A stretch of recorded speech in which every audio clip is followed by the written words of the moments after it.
Bienvenue à cette table ronde consacrée au social commerce et plus particulièrement aux articulations entre la vente en ligne et Facebook.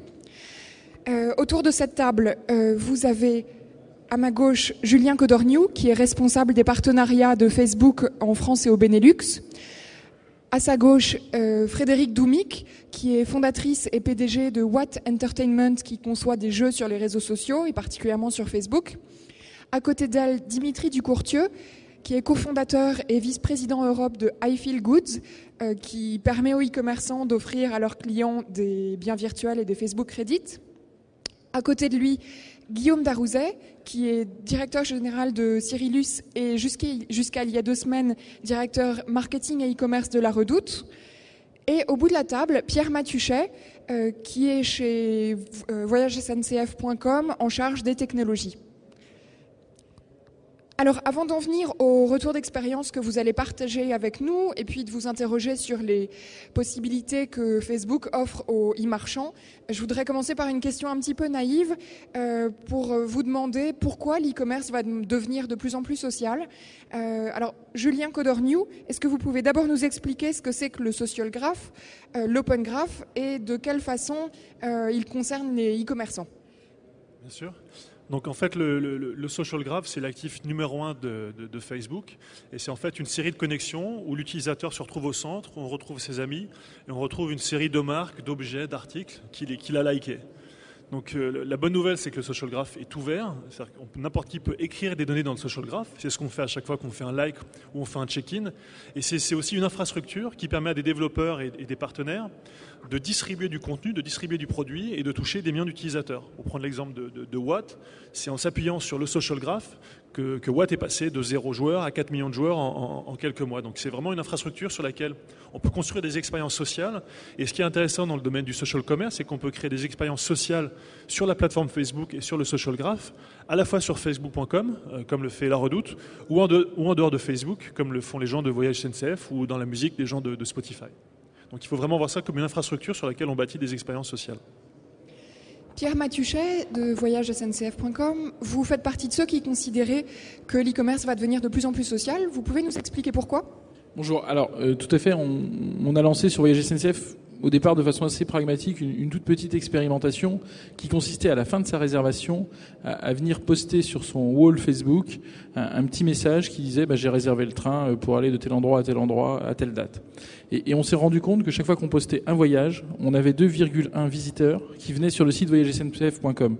Alors c'est des voyageurs et un public très qualifié, donc on avait un retour d'audience très qualifié de gens qui étaient intéressés. C'est-à-dire que si on voit sur le wall d'un de ses amis un voyage qui est posté, les gens qui vont cliquer dessus et qui vont venir sur Voyage SNCF sont devenus des gens qui sont dans la tribu et qui sont intéressés par ce voyage et qui vont le réserver la plupart du temps en retour.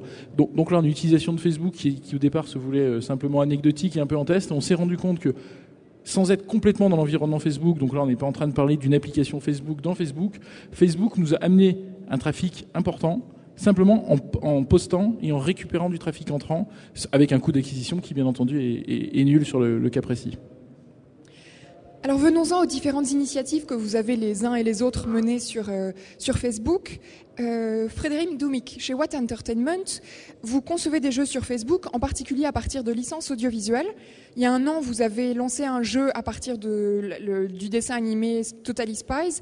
Et là, cet été, vous avez intégré pendant 2 mois une boutique de La Redoute. Est-ce que vous pouvez expliquer le principe et l'objectif de cette opération ? Oui, tout à fait. D'abord, on a rencontré La Redoute, Gwenola, tout le monde qui s'occupe des réseaux sociaux dans le cadre d'un Facebook Garage.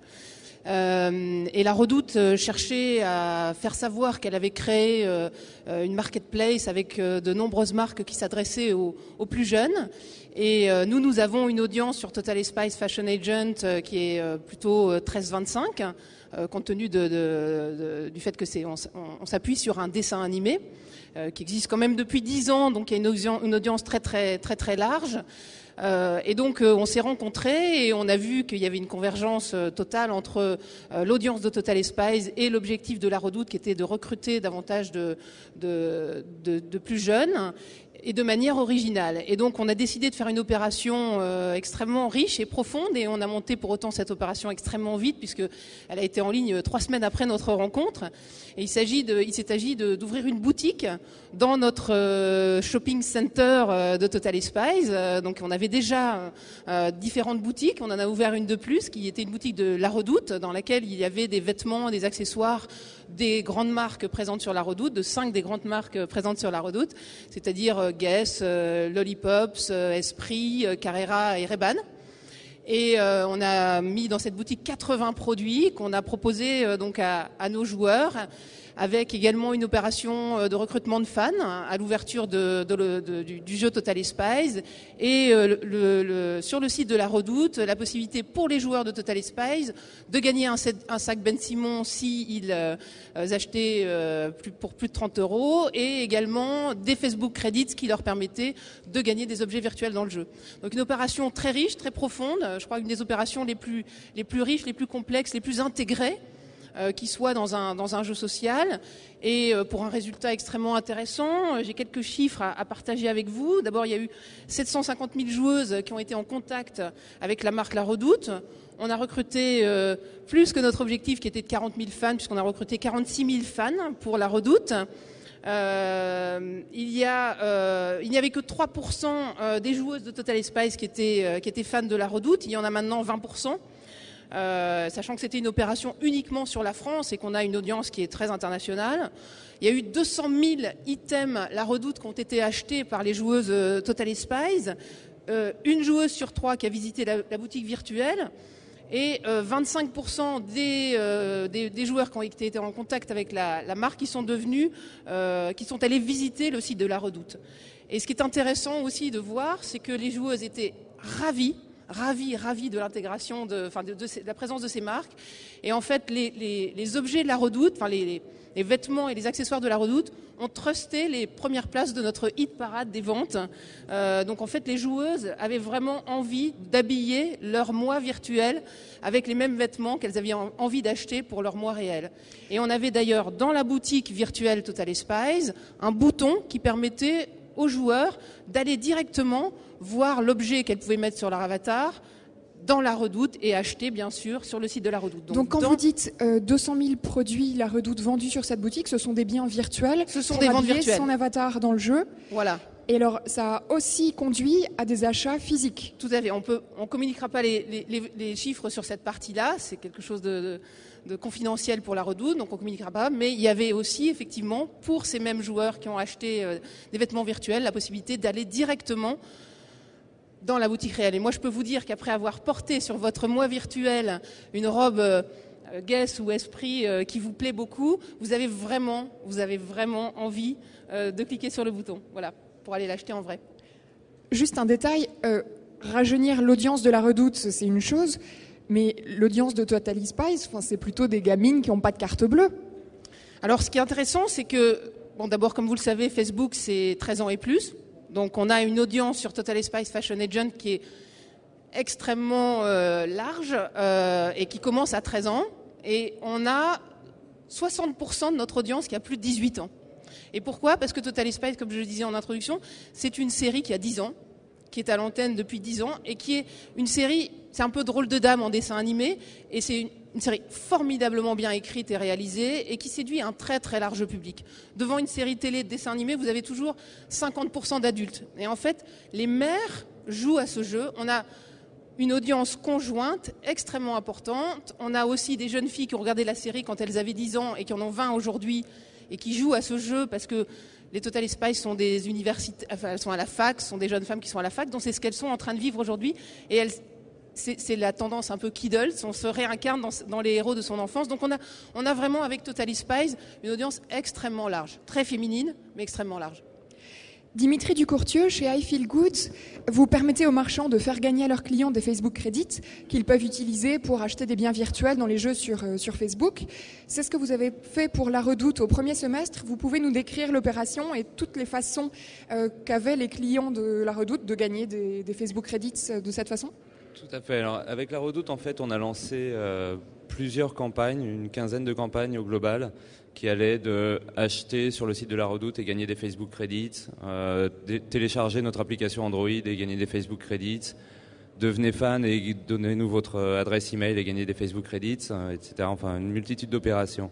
En fait, on avait choisi d'aller chercher l'utilisateur sur Facebook, non pas par du branding et des campagnes médias push, mais en essayant de s'adresser au consommateur différemment, en lui offrant quelque chose qui lui était utile pour progresser plus rapidement sur son réseau social. Donc dans ses jeux, mais aussi pour voir des vidéos. Et de fait, on a remarqué que sur toutes ces personnes-là, 60% des personnes qui participaient à ces opérations partageaient leur expérience auprès de leurs amis. Et du coup, ça nous générait 3 clics supplémentaires derrière par personne qui avait partagé. Donc un engagement très très fort et une reconnaissance des utilisateurs qui était décuplé parce qu'il avait reçu quelque chose qui lui plaisait, qui lui servait au sein de son réseau social et qui lui permettait de s'exprimer auprès de ses amis. Du coup, on a eu des campagnes qui ont généré, par exemple, plus de 40 000 fans sur des périodes de 10 jours sur des campagnes de recrutement. D'accord. Vous dites qu'on va pouvoir faire de plus en plus de choses avec les Facebook Credits. Pourquoi ? Est-ce que vous pouvez donner des exemples ? Alors, aujourd'hui, déjà, Facebook Credits est devenu obligatoire dans tous les jeux et applications au sein de Facebook depuis le 1er juillet dernier. Donc, ça permet de jouer dans Facebook et de s'amuser. Mais il y a plusieurs initiatives aux États-Unis et en Europe assez intéressantes. C'est-à-dire qu'aujourd'hui, on peut déjà écouter de la musique ou louer des films dans Facebook. Il y a TF1 Vision qui l'a fait en France, qui a commencé à faire quelques tests.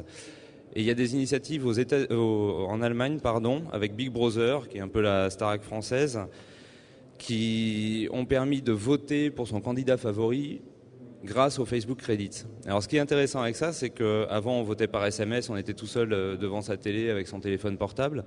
Et on a remarqué en Allemagne qu'on avait 10% d'uplift sur le nombre de votes quand ils étaient faits grâce au Facebook Credits.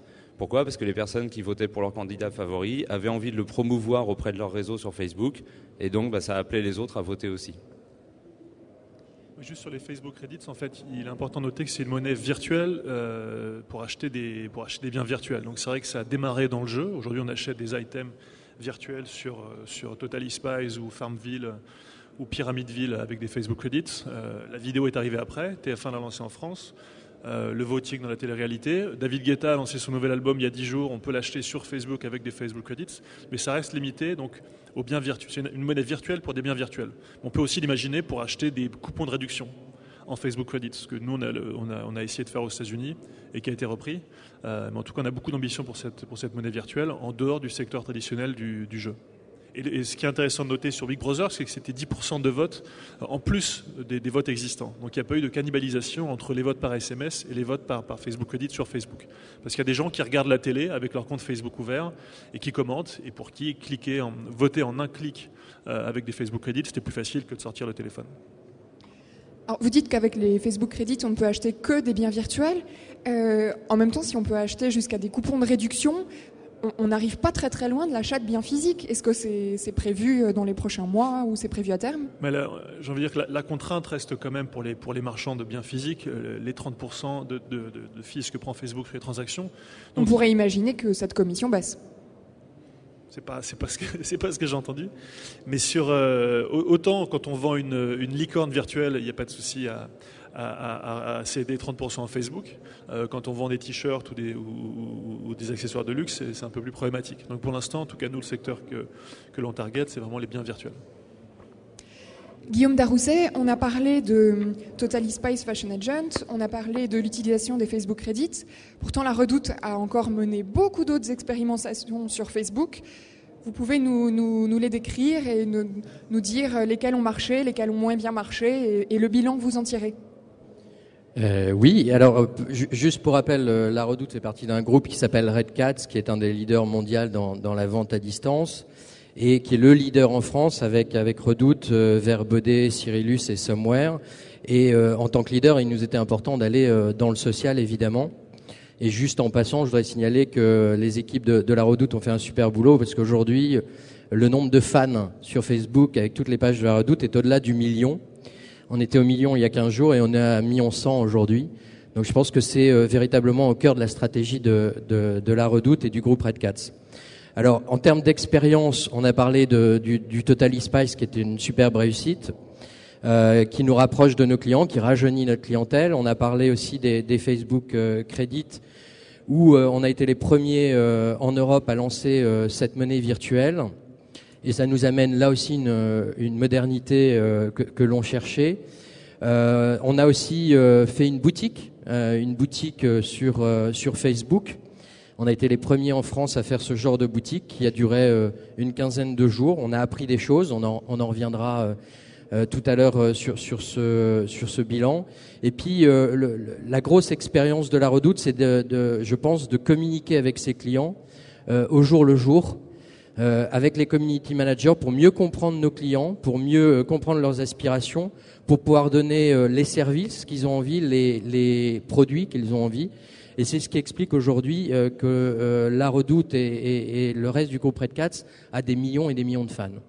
Alors, le nombre de fans, c'est une chose. Il y a d'autres indicateurs qui permettent de mesurer le ROI d'une opération sur Facebook, qui sont peut-être plus directement liés aux ventes. Mais pour en revenir au nombre de fans, entre les différentes opérations que vous avez menées, lesquelles ont apporté, entre guillemets, les meilleurs fans ?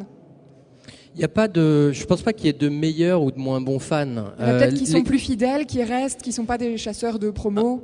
Un fan au global, un fan de la Redoute en particulier au global, est plutôt un client. Et donc c'est quelqu'un qui dépense sur la Redoute. Quand il est fan, il dépense un peu plus souvent. Donc ça c'est plutôt une bonne nouvelle. L'autre chose, c'est que grâce aux réseaux sociaux et notamment Facebook, le trafic sur le site est en augmentation. Et on peut regarder que quand on va sur sa page Facebook, derrière, il y a un certain pourcentage de fans qui vont sur le site. Et ce pourcentage, il est en train d'augmenter. On en parlait tout à l'heure avec Pierre. Il y a parfois plus de 10% aux États-Unis de trafic qui vient des réseaux sociaux. Et en France, c'est en train de monter et ça devient non marginal dans le groupe Red Cats. Alors, les choses qui ont mieux marché. Aujourd'hui, il y a quelque chose qui marche très bien et qui n'est pas un jeu, par exemple. C'est une page qui s'appelle C'est Maman qui décide à la Redoute et qui est une page qui est animée au jour le jour, avec plein de photos où les gens viennent, les femmes par exemple viennent poster des photos de leur enfant. Elles ont envie de parler de leur enfant parce que c'est ça, les réseaux sociaux. On a envie de parler, on a envie de s'amuser. Et cette fanpage, par exemple, recrute 16 000 fans toutes les semaines, sans jeu. Le jeu Watt a très bien marché, les Facebook Credit fonctionnent très bien. Celui qui a le moins bien marché probablement, c'est la boutique Facebook. Pourquoi ? Parce que finalement, les réseaux sociaux, c'est avant tout un lieu de discussion, c'est un lieu aussi qui doit être ludique. Et notre boutique, c'était quelque part la présentation de certains produits sur Facebook. Et c'est pas forcément ce que cherchent les fans. Les fans ou des gens qui sont sur Twitter aussi. Et donc c'est à nous de quelque part, on a eu beaucoup de visites, mais c'est à nous de proposer aux clients sur Facebook des choses beaucoup plus ludiques, d'où les jeux, d'où les Facebook Credit, et puis probablement d'avoir beaucoup plus de liens, et je pense qu'on en parlera tout à l'heure, beaucoup plus de liens entre le site et la fanpage, le site et Twitter. Pour en revenir une seconde sur la boutique éphémère que vous avez lancée sur Facebook, qui je crois n'était pas un succès énorme en termes de vente en particulier, est-ce que quel bilan vous en tirez sur d'autres indicateurs ? Est-ce que vous êtes quand même content de l'expérience ? Est-ce que vous allez la renouveler ou sous une autre forme ? Alors, on va la renouveler, on va changer, c'est ce que je disais exactement, dans quelques semaines. On aura quelque chose, donc ça c'est un peu les réseaux sociaux, je vous dis pas quoi et vous irez voir sur la fanpage dans quelques semaines. L'idée c'est que si on fait du commerce sur les réseaux sociaux, ce commerce doit être beaucoup plus ludique. Et donc on va aller dans cette expérience de beaucoup plus de ludique et de lien entre les réseaux et le site internet, notamment de la Redoute.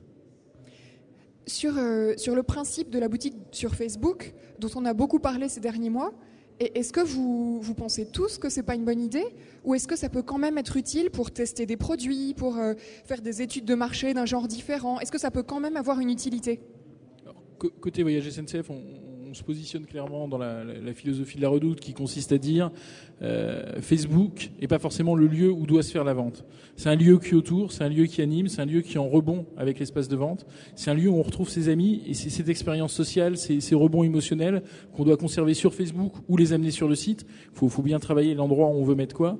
Et nous, on va lancer dans quelques jours une application qui s'appelle Petit Voyage entre amis, dont l'idée est justement de faciliter la collaboration au moment de la création et de la constitution du voyage entre les amis qu'on a sur sa page Facebook. Donc, utiliser tous les moyens de communication de Facebook, le wall, toutes les interactions qu'on peut avoir, mais faire la réservation et la vente en ligne sur Facebook, il n'y a pas forcément de valeur ajoutée aujourd'hui, si ce n'est faire un peu d'héroïsme technologique à mettre des choses dans Facebook pour les mettre dans Facebook. Mais c'est pas l'objectif. Il faut bien garder en soi l'idée que quand on est dans Facebook, on doit faire quelque chose de social, on doit travailler sur une notion de social design, donc avoir cette notion d'amusement, d'interactivité ludique, créative, familiale, et c'est autour de ça, c'est autour de ces notions-là qu'on essaye de travailler. La réflexion est différente sur ce qu'on fait sur le site par rapport aux informations qu'on récupère de Facebook. C'est une autre façon de vendre, une autre façon de travailler. Parlez-nous de ces deux façons de travailler sur Facebook chez Voyage SNCF. Alors là, on a parlé de comment on peut utiliser dans Facebook un espace pour avoir une interaction sociale, donc ce qu'on appelle un peu le social design d'une application. Il y a beaucoup de travail à faire et les équipes de Facebook nous ont beaucoup aidés dans l'éducation, parce que si vous prenez des développeurs web ou des développeurs mobiles et que vous leur faites concevoir une application dans Facebook, on n'aura pas un bon résultat, parce qu'on va refaire une application où on a le tunnel de vente le plus fluide possible et le plus rapide, et c'est pas l'objectif sur Facebook. Par contre, il y a des choses qu'on doit construire dans le site. Nous, on a parlé tout à l'heure du post en fin d'achat, mais il y a aussi plein de choses qu'on peut faire sur le site qui consiste à personnaliser l'expérience du client à partir des données de ce que Julien expliquait tout à l'heure, du social graph. Mais là, on est dans une expérience d'hyper-personnalisation de l'expérience client sur le site par les informations qu'on récupère dans Facebook, mais on n'est pas sur l'acte de vente qui est dans Facebook. On est vraiment autour de l'acte de vente et tout le travail qui est avant, après et autour. Mais l'acte de vente en lui-même n'a pas vocation à... Alors, on parlait de Facebook Crédit tout à l'heure sur des biens virtuels, mais sur des biens réels, nous, notre perception qu'aujourd'hui, c'est pas là où ça se joue. Ça se joue vraiment autour et dans la relation qu'on est capable de construire avec le client vers plus d'intimité avec lui. Vous pouvez donner un exemple de personnalisation ? Un exemple de personnalisation, c'est on le trouve beaucoup plus fréquemment aujourd'hui sur des sites américains que sur des sites européens. C'est mettre en place un Facebook Connect sur le site et afficher ce qu'ont fait les amis sur le site ou les destinations. C'est sur Amazon US, la liste des amis avec la date d'anniversaire et un choix de cadeaux potentiels pour ses amis. Donc ça, on le trouve sur des sites américains, y compris dans le domaine du ticketing. Pour revenir à la question, en fait, c'est vrai que les gens qui font du copier-coller de boutiques sur des sites d'e-commerce dans Facebook, en fait, se rendent compte que ça marche pas très bien parce que ce que les gens cherchent, c'est des expériences sociales. Et les expériences d'e-commerce réussies sur la plateforme Facebook, aujourd'hui, en termes de vente, sont plutôt des expériences qui se passent en dehors de Facebook, comme l'a fait Voyage SNCF, qui va chercher du trafic hyper qualifié sur Facebook à partir d'un achat. Donc, en fait, ils vont chercher les amis des gens qui achètent sur leur site pour les ramener sur leur site. On parle toujours de Ticketmaster aux États-Unis, mais sur Ticketmaster, on peut partager sur son mur Facebook un achat qu'on vient de faire. Donc je vais voir Lady Gaga demain au Stade de France. J'ai des amis qui ne savaient pas que Lady Gaga était au Stade de France, qui ne savaient pas que j'y allais, et qui vont en un clic pour pouvoir acheter un billet à côté de moi. Ils ont lancé une application en dehors de Facebook aux États-Unis il n'y a pas longtemps, sur Ticketmaster, qui permet de voir dans un stade de foot ou dans un stade pour un concert, où sont ainsi mes amis pour acheter une place à côté d'eux. Donc ça c'est du social commerce en dehors de Facebook. Et le ROI sur ce genre d'expérience, c'est extrêmement significatif. À chaque fois que quelqu'un publie ou partage un achat fait sur Ticketmaster ou sur Eventbrite, ça leur apporte entre 3 et 5 $ de nouveaux business. Donc vraiment, le message qu'on essaie de faire passer, c'est que les expériences de social commerce ont plus de sens en dehors de Facebook, sauf quand on veut créer des expériences de marque, comme le fait la Redoute avec Watt, ou à travers tout le travail effectué avec les fanpages qui permettent en fait de créer une connexion extrêmement proche avec les utilisateurs, de les fidéliser et de garder le contact. Vous avez d'autres exemples intéressants d'utilisation de Facebook Connect, par exemple, ou d'expériences sociales montées grâce aux outils proposés par Facebook, par des e-commerçants, que ce soit en France ou aux États-Unis ? Il y a un site que j'aime beaucoup en français qui s'appelle cinemur.fr, qui permet en fait de trouver quel film je dois aller voir ce soir au cinéma. Donc je me connecte avec Facebook et il va me montrer, parmi tous les films disponibles en ce moment en France, ceux qui ont été vus ou aimés par mes amis. Donc ça, c'est quelque chose d'extrêmement intéressant. J'aime beaucoup aussi ce que fait une petite start-up qui s'appelle hubconcert.fr. Donc je me connecte avec Facebook, je suis jamais allé sur le site. Il va aller chercher mon social graph, le social graph de mes amis, et me dire quels sont les concerts à Paris ce soir qui vont m'intéresser. Donc c'est ce genre d'expérience qu'on aime bien. Là, on est en train de travailler main dans la main avec les équipes de la marque The Couples pour faire un site d'e-commerce parfaitement intégré à la plateforme Facebook. Donc je vous conseille de regarder ce que The Couples va sortir dans quelques semaines. Mais on travaille vraiment avec eux pour faire ce que nous on a en tête quand on pense à une expérience de social commerce parfaite en dehors de Facebook. Oui, parce que finalement, on a beaucoup parlé d'initiatives voyages, loisirs, etc. Et on imagine bien que ça s'y prête particulièrement. Mais pour un e-commerçant qui vend des biens physiques voilà, plus classiquement, c'est aussi possible. Et je crois que c'est l'exemple d'Amazon aux États-Unis qui a intégré Facebook Connect pour suggérer des achats en fonction de ses amis. Exactement. eBay a une démarche intéressante avec le groupe buying. C'est aussi ce que fait une start-up française qui s'appelle Litchi. eBay a d'ailleurs racheté la start-up qui leur a permis de faire ça la semaine dernière, une start-up israélienne qui permet en gros d'acheter à plusieurs et de consommer avec ses amis sur Facebook ou en dehors de Facebook sur eBay et de faire en fait sur le site d'eBay ce qu'on fait dans la vie réelle quand on fait du shopping avec ses amis. Mais c'est vrai qu'il n'y a pas grand-chose de plus social que la musique, la vidéo, le tourisme et le jeu. Mais il y a plein d'opportunités en dehors de ça dans l'e-commerce traditionnel. Mais l'opportunité à saisir pour les e-commerçants, c'est de faire en sorte qu'à chaque fois que quelqu'un fait un achat sur son site, que cette personne le dise à tous ses amis. Et c'est un peu le Graal en termes de marketing, mais c'est des choses qui sont extrêmement faciles à faire sur la plateforme Facebook.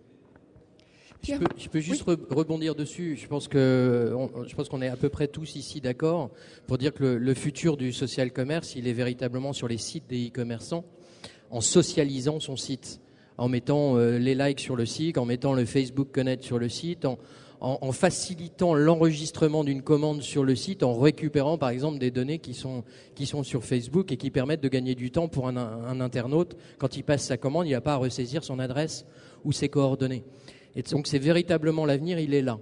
Et la Redoute, notamment dans quelques semaines, va beaucoup avancer dans cette direction. Et toi, tu en parlais, Pierre, c'est vraiment la direction qu'on est tous en train de prendre. Une question pour finir sur la partie retour d'expérience. Pierre Matuchet, lorsque vous vous êtes interrogé sur la meilleure façon d'utiliser Facebook, j'imagine que vous aviez plusieurs options en tête. Pourquoi est-ce que vous vous êtes, alors je parle de l'application Petit Voyage entre amis, pourquoi est-ce que vous vous êtes concentré sur cette thématique de l'achat en groupe, en commun ?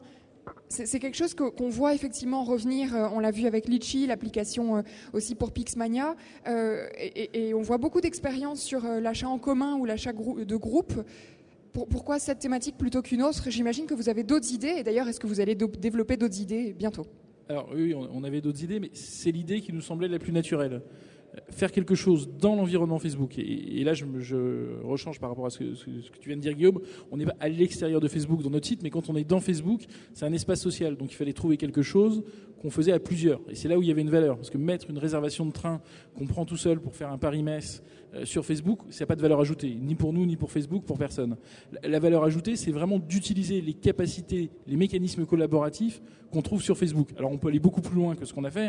Nous, c'est déjà un premier exemple de collaboration, mais c'est vraiment l'utilisation de cet aspect social qui nous intéressait. Aller sur Facebook pour être sur Facebook, ça ne sert pas forcément à grand-chose. D'accord. Alors maintenant qu'on a mieux compris quelles initiatives vous aviez menées, on commence à voir que certaines se dégagent comme plus pertinentes. Néanmoins, Guillaume Darouzet, quand on n'a pas, comme la Redoute, les moyens de tout expérimenter et qu'on est un e-commerçant de taille plus modeste, comment est-ce qu'on doit aborder la question ? Et voilà, quand on ne peut pas tout faire, on commence par quoi ? Vous qui avez quand même testé beaucoup de choses. Alors on commence par quoi ? On commence par se dire que le social c'est important. Je ne sais pas si 100% des gens qui sont dans la salle se disent que le social est vital pour un e-commerçant. En fait, il faut déjà démarrer par ça, se dire que c'est important. 2, il faut mettre les ressources en face de ce qui est important. Et je pense qu'il faut commencer d'abord par engager une conversation avec ses clients, avec ses fans, pour comprendre ce que les fans veulent, comprendre leurs besoins avant de commencer à faire des applications. Et c'est ce qu'a fait, je pense, la Redoute, le groupe Red Cats très très bien, en communiquant fortement avec ses clients, avec ses fans, en dédiant des gens au community management. Une fois qu'on a pris conscience que le social est important, qu'on a mis des ressources de community management, là, il faut expérimenter. C'est beaucoup de tests. parce que un fan sur la Redoute va avoir des besoins probablement différents d'un fan sur Voyage SNCF. Parce que l'âge n'est pas le même, parce que ses besoins ne sont pas le même. Et donc, il faut comprendre ça, il faut tester. Donc, on a fait beaucoup de tests autour du jeu avec Watt. On a fait des tests avec les Facebook Credits et on continuera parce que ça marche. Par contre, on en a déduit que la boutique, c'était pas forcément la façon dont on l'a fait, c'était pas forcément la meilleure façon. Donc, le message, il est vraiment d'abord de mettre du community management en place et après de tester des choses. À l'avenir, vous pensez qu'il faudra faire quoi? Bon, sans nous donner les détails de ce que vous avez prévu, je crois que vous commencez à intégrer Facebook Connect au site de la Redoute. Oui, le Facebook Connect, on en parlait tous tout à l'heure. Le Facebook Connect, c'est quelque part ce qui fait le lien entre le site internet et Facebook. Donc oui, c'est une étape qu'il va falloir mener, mais on continuera dans deux directions. Un, c'est de continuer à beaucoup discuter avec nos fans, donc les animer tous les jours, les écouter tous les jours. Et puis deux, à nouveau, c'est de tester, des applications autour du jeu, autour de l'amusement, autour tu en parlais Pierre, autour du groupe, de l'achat quelque part groupé. Ça ne veut pas dire des réductions de prix, mais ça veut dire d'utiliser les capacités sociales de Facebook notamment pour pouvoir acheter en groupe avec ses amis. Julien ? Ce qu'il faut voir sur Facebook Connect et Facebook Registration en particulier, c'est qu'on a créé ça pour enlever la friction du questionnaire d'inscription pour les sites d'e-commerce en particulier. Donc de la création de comptes classique. Exactement. Donc là, en fait, avec un Facebook Connect, on peut le voir sur des tonnes de sites d'e-commerce, ou des sites de médias, le Huffington Post ou même sur le Monde. J'arrive, en un clic, je deviens membre du site d'e-commerce en question. Donc, je peux donner mon email ou pas, c'est au développeur de choisir s'il le veut. Et surtout, j'amène avec moi mon social graph, ce qui me permet de voir ce que font mes amis, de voir ce qu'ils ont fait avant moi, de regarder éventuellement ce qu'ils ont écouté quand c'est de la musique sur Spotify, par exemple. Mais c'est vrai que c'est agréable d'aller sur Deezer ou d'aller sur Dailymotion et de ne pas avoir à souvenir du login password et de retrouver à chaque fois avec soi sa vraie identité et ses amis et son social graph. Donc ça permet de créer des expériences qu'on n'a pas quand on doit passer à travers le fameux formulaire d'inscription de la majorité des sites d'e-commerce. Et c'est ce qui fait le lien ensuite entre le trafic échangé entre le site d'e-commerce et Facebook. On regarde tous les jours quasiment le trafic que Facebook envoie à nos partenaires, ceux qui mettent les social plugins et le bouton link en particulier.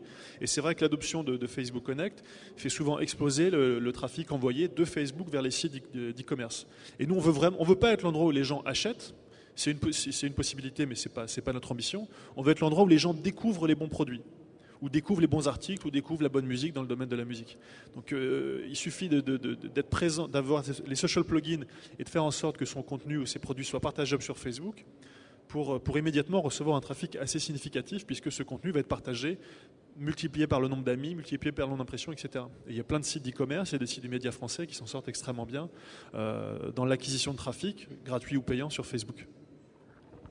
Juste pour illustrer un petit peu ça avec des chiffres, aux États-Unis, sur 136 millions de personnes connectées sur Facebook, il y a eu 35 millions de produits qui ont été partagés sur Facebook, donc ils sont allés du site marchand vers Facebook, dans un sens, et ça a généré 22 millions de ventes en sens inverse, donc de Facebook vers le site marchand.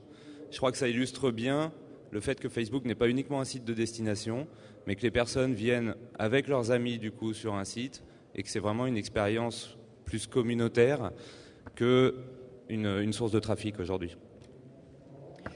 Dimitri Ducourtieu, pour vous, qu'est-ce qu'il va être possible de faire à l'avenir avec Facebook et quelle doit être la bonne approche vous êtes tous d'accord sur le fait de dire que Facebook n'est pas un site de destination, enfin que c'est pas son utilité première et que finalement c'est un genre d'OS social à utiliser pour créer une expérience à valeur ajoutée. Vous imaginez quel type d'expérience Facebook pour les e-commerçants ? Alors je ne vais pas avoir de grandes déclarations, surtout qu'il y a le F8 qui est la grande messe de Facebook la semaine prochaine. Donc on ne va pas annoncer grand-chose. En revanche, ce qui est très important, c'est que ça change complètement la relation avec mon utilisateur avant que j'avais sur mon site web. C'est un peu plus une expérience boutique offline, puisque là, mon utilisateur vient avec ses amis et peut partager ses envies, ce qu'il aime, etc. avec tous ses amis. Dans les applications, je pense que, comme disait Julien, le voyage, tout ce qui est le voyage, la télé, la musique, tout ça sont des expériences très sociales par nature. Ensuite, ça dépend vraiment des marques. Je pense que l'approche de la Redoute est une très bonne approche. C'est effectivement d'abord de mettre en place les ressources pour pouvoir écouter ses clients, donc un changement radical dans le CRM visuel, et ensuite de lancer plein de tests pour voir, en fonction de mes produits, en fonction de ma marque, quelle est la meilleure ajoutée pour mes clients sur Facebook. Est-ce qu'il n'y a pas un risque pour les marques ou les distributeurs, les e-marchands, etc., d'en faire trop ou d'être intrusif et finalement d'être aussi mal perçues in fine qu'elles sont parfois maintenant sur le canal email? Si, clairement. Si on reproduit les schémas qui existaient avant en ligne, donc l'email, effectivement les boutiques pour reprendre dans Facebook, etc., on voit que ça n'a pas énormément de valeur ajoutée parce que c'est pas ce qu'attendent les gens qui sont au sein d'un réseau social. Ils veulent pas retrouver ce qu'ils ont déjà sur l'open web. Sinon, ça n'aurait aucun sens d'aller sur Facebook. Donc, oui, il faut faire attention et je crois que vraiment être à l'écoute de ses clients, c'est la chose la plus importante sur Facebook aujourd'hui. Frédéric Doumic, pour vous, comment est-ce que les marques, comment elles doivent s'y prendre pour éviter cet écueil?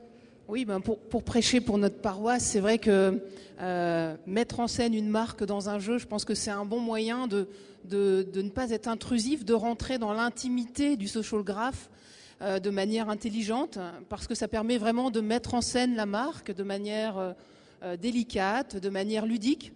On est dans l'ère de la gamification, on est dans l'ère où les gens veulent s'approprier les choses, jouer avec les choses. Et donc, nous, c'est ce qu'on propose, avec en plus des jeux qui sont pas des jeux promotionnels de la marque, ce sont des jeux qui s'appuient, en l'occurrence pour Totally Spies, sur une marque existante, sur un univers existant, extrêmement qualitatif, avec une immense notoriété, et donc avec une audience qu'on arrive à fédérer qui est très très importante. C'est pour ça que dans l'intitulé de la conférence, je parlais de prime time émotionnel, parce que les jeux sociaux sont vraiment des jeux sur Facebook sont vraiment des jeux qui rassemblent aujourd'hui énormément de monde. Donc c'est être présent dans un jeu social comme Totally Spies Fashion Agent, ou dans notre prochain jeu qui s'appelle Company, qui est un jeu sur la création d'entreprise, c'est l'occasion d'être présent de manière très intelligente, très fine, mise en scène, interactive, émotionnelle.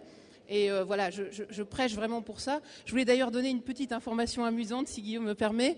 En fait, les jeux sont aussi un très bon moyen de tester ce qui va plaire à l'audience d'une marque. En l'occurrence, dans Totally Spies Fashion Agent, le hit parade des produits qui se sont le mieux vendus dans Totally Spies, c'était exactement le même que le hit parade des produits qui se vendent le mieux sur le site de la Redoute. Donc c'était une très bonne plateforme de test et d'expérimentation pour la marque. D'accord. Voilà. Frédéric, vous me disiez que vous le savez tous, que la plateforme Facebook change en permanence, pas forcément d'un point de vue technique, mais peut-être aussi du point de vue des règles. Alors on parlait des Facebook Credits qui sont en monnaie unique sur Facebook, mais il peut y avoir d'autres règles qui changent, des canaux de viralité qui disparaissent. Comment est-ce que vous prenez ça en compte? Est-ce que c'est beaucoup de boulot? Oui, c'est beaucoup de travail. C'est beaucoup de travail. On est en permanence à l'écoute de ce qui se passe sur Facebook. Facebook, c'est une plateforme qui évolue tous les jours. Effectivement, on a une personne dédiée à temps plein chez nous qui écoute ce qui se passe sur Facebook, qui prend en compte les changements, qui sont des changements qui sont faits vraiment toujours dans l'objectif d'avoir une expérience utilisateur meilleure. Une expérience qui évite le spam. Effectivement, il y a eu fermeture des canaux de viralité pour nous.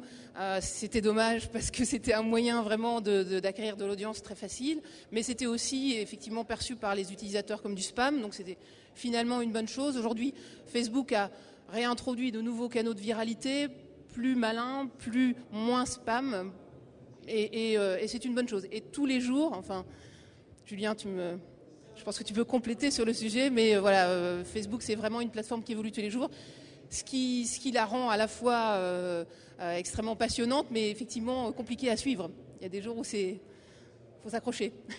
Non, c'est vrai. On essaie d'être les meilleurs dans la relation avec les développeurs. En général, on annonce les changements 6 mois à l'avance. Ça a été le cas par exemple pour Facebook Credits. Là, on passe à HTTPS à la fin du mois, c'est pareil, quelque chose qu'on a annoncé assez tôt. Mais c'est vrai que ça demande un investissement, d'où l'intérêt aussi de travailler avec des partenaires.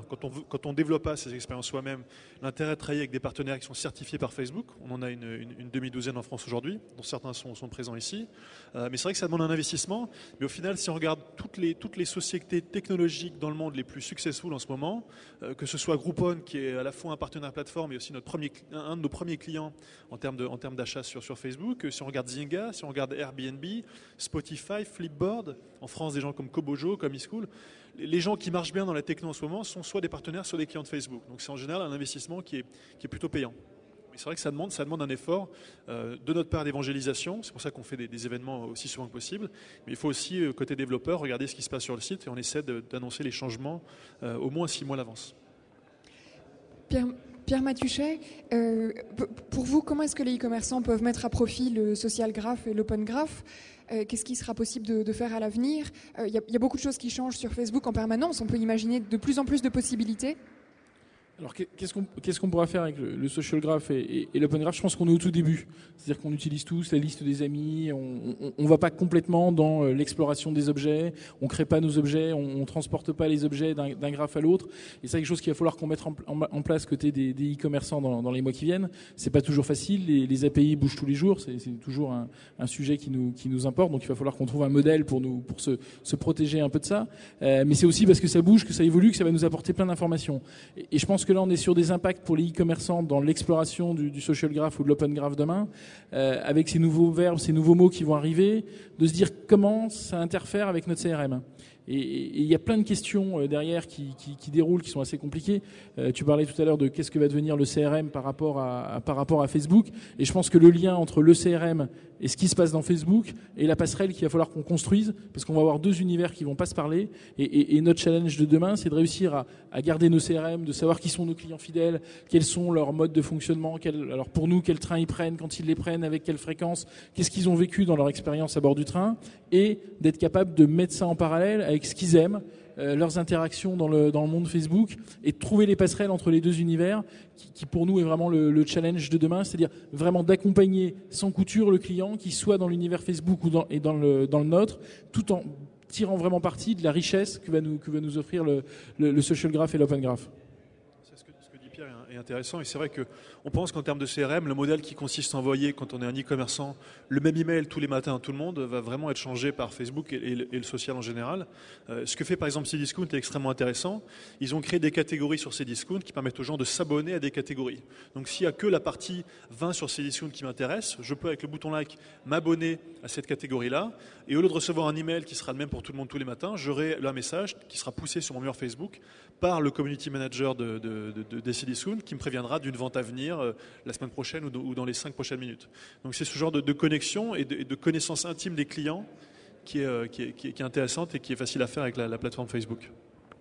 Pour rebondir un peu sur ce que disaient Pierre et Julien, Redcat / La Redoute est en train justement de travailler sur ces pistes avec une des plus grosses bases de données en France. Comment on intègre justement ces données sociales dans la base de données. Donc nous, maintenant, on est plutôt en train d'appeler le SRM, le Social Relationship Management, plutôt que le CRM, parce qu'effectivement, avec ces données, on est capable d'être beaucoup plus pertinent vis-à-vis des clients, à la fois sur le site, mais dans tous les canaux aussi, que ce soit mobile, que ce soit email.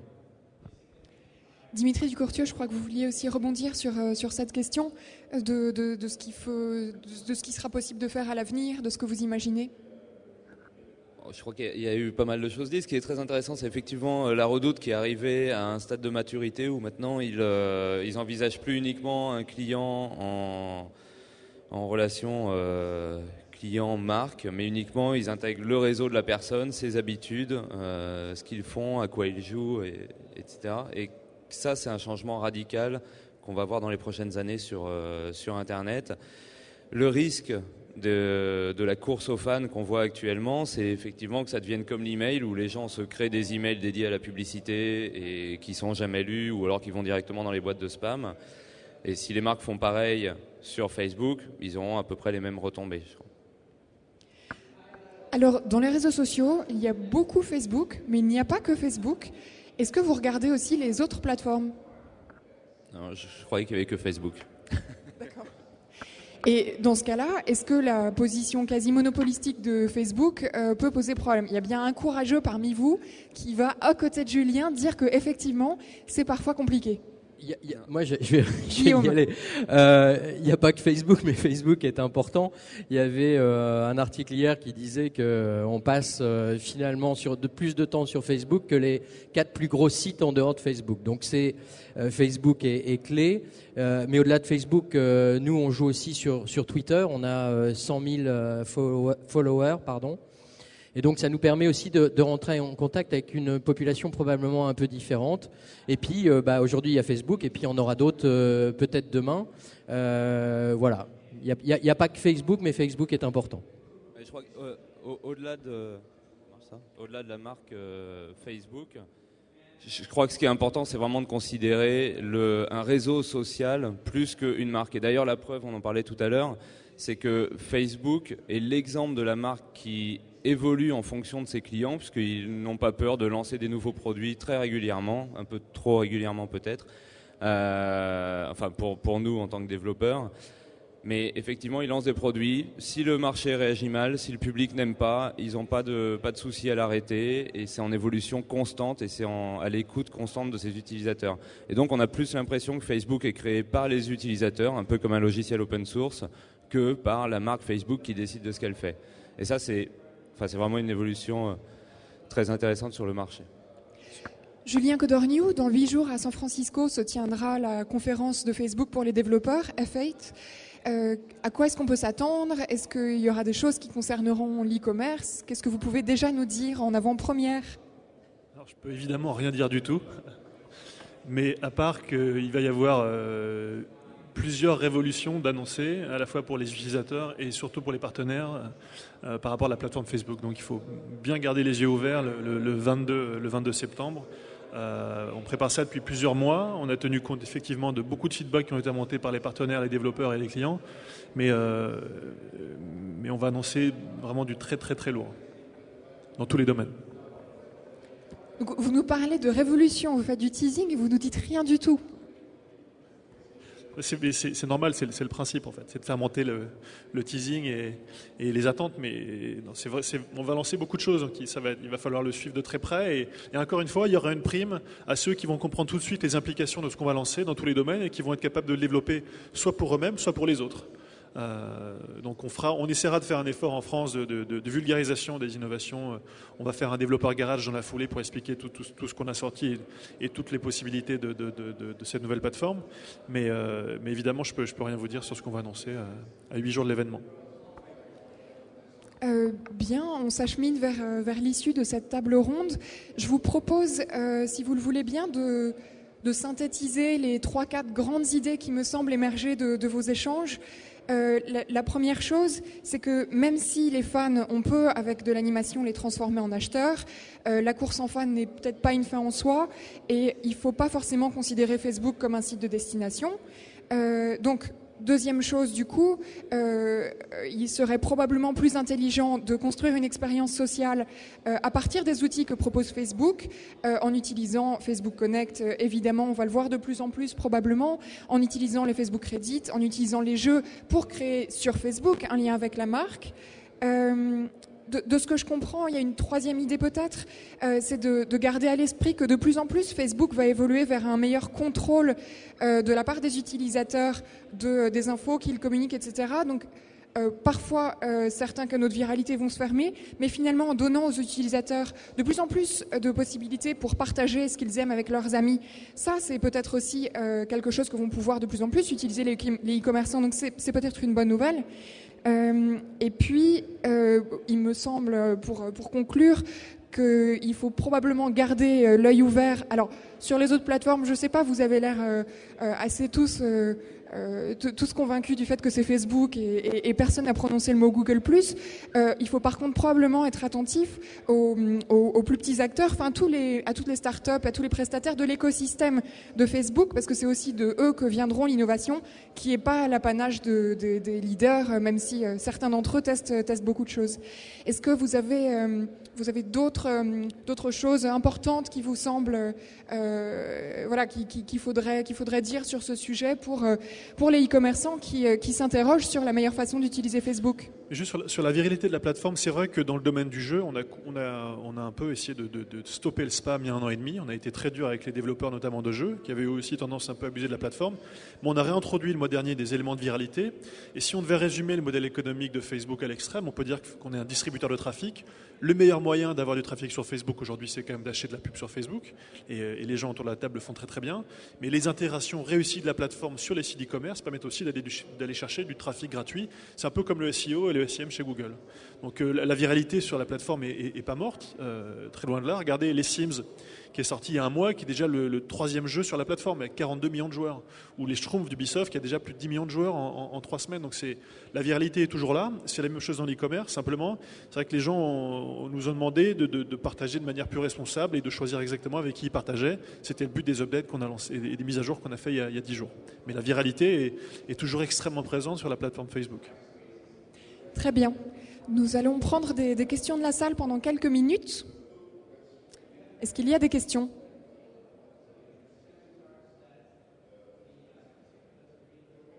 Je suis sûre qu'il y a des questions. Ah, je vois quelqu'un là-bas.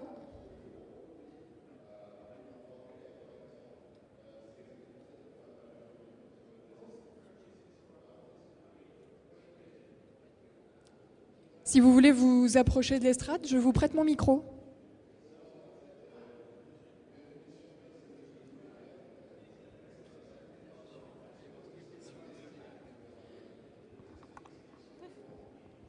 Merci. Bonjour, c'est une question pour Julien, Vincent, Community Manager. J'aimerais savoir si Facebook Deals est définitivement avorté ou s'il y a encore quelques soupçons d'espoir pour optimiser, faire du couponing sur des pages Places. Voilà. Il demandait si Facebook Deals était complètement arrêté, si c'était définitif ou s'il y avait encore un espoir pour que les e-commerçants puissent monter des opérations grâce à ce biais.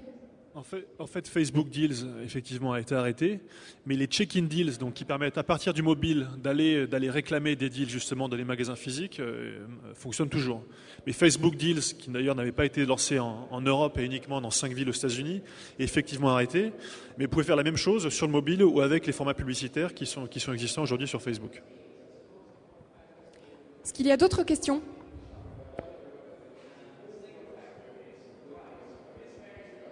Des commentaires, des ajouts? Bien. Ah, si vous voulez vous approcher de l'estrade, je vous prête le micro aussi.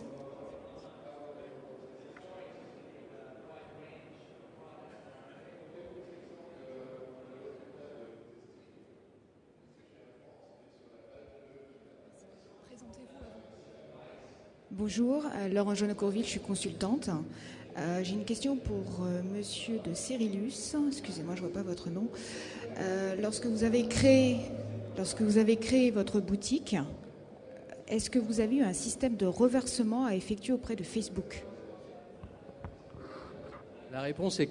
Alors, la question, c'était quand on a créé notre boutique sur Facebook, est-ce qu'on a reversé quelque chose à Facebook ? La réponse est directe, c'est non. Voilà. On a créé une boutique pour apprendre et Facebook ne vient pas prendre un cut sur toutes les ventes. Voilà. C'est une bonne question. D'ailleurs, à chaque fois qu'on explique le principe du post-purchase publishing, donc l'activité de publier sur Facebook un achat fait sur un site e-commerce en dehors de Facebook, les gens nous demandent quelle est la transaction que prend Facebook dessus. En fait, on ne prend pas de transaction. C'est quelque chose qui est complètement gratuit, comme la plupart des choses sur la plateforme Facebook. Et c'est vraiment pas notre modèle économique de charger les e-commerçants qui vendraient des produits sur Facebook. Je crois que ce sera la conclusion de cette table ronde. Merci beaucoup à tous les 5. Merci au public et très bonne journée sur le salon e-commerce.